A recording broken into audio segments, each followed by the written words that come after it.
Experts Speak on Veterans and Active Military by Brielyon.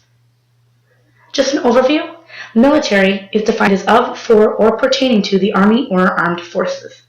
A veteran is a person who has served in a military force, especially one who has fought in a war. Currently, there are 1,400,000 active duty military personnel serving in the U.S. military at this time. In 2010, PTSD was diagnosed to about 10,700 troops, up from about 5,000 in 2005.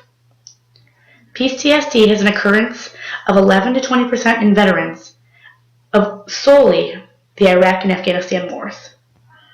The unemployment rate for Iraq and Afghanistan veterans is 10%, higher than the national average, which stands at 7.3%.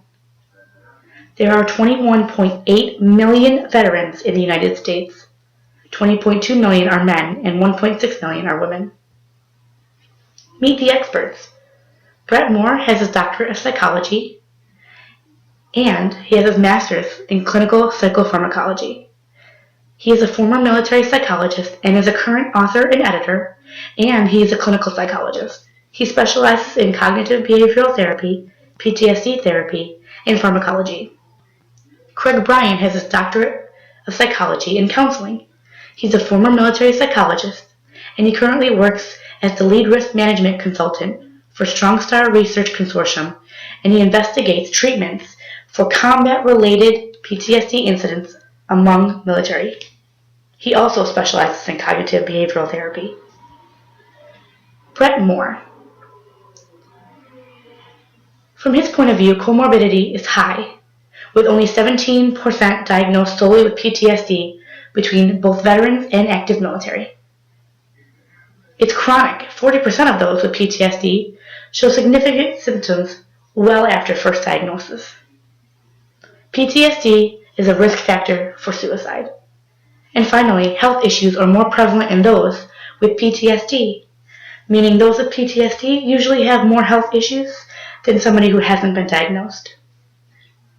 From his standpoint, there are pharmacological preventions, medications such as cortisol, and other medications which are considered beta blockers.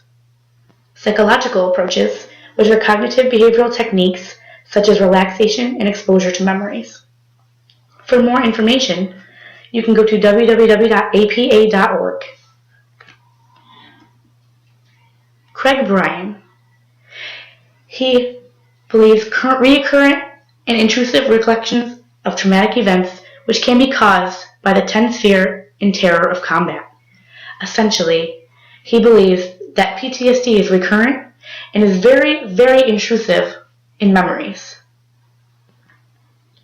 He insists that the recovery process and therapy consists of relationship building, cognitive connection with events, establishing meaning for those events as it relates to your entire life, and reestablishment of your self-management skills and your social skills.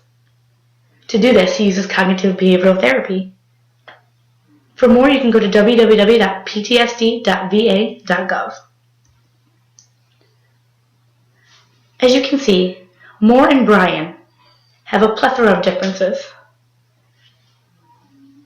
Moore believes in comorbidity, risk factors of suicide, and health issues are more prevalent in those with PTSD. And he alone uses pharmacology as a treatment.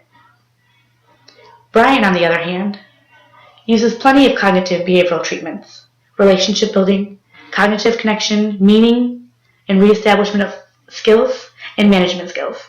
They both believe cognitive behavioral therapy works for PTSD sufferers, and they both believe that PTSD is a chronic disorder.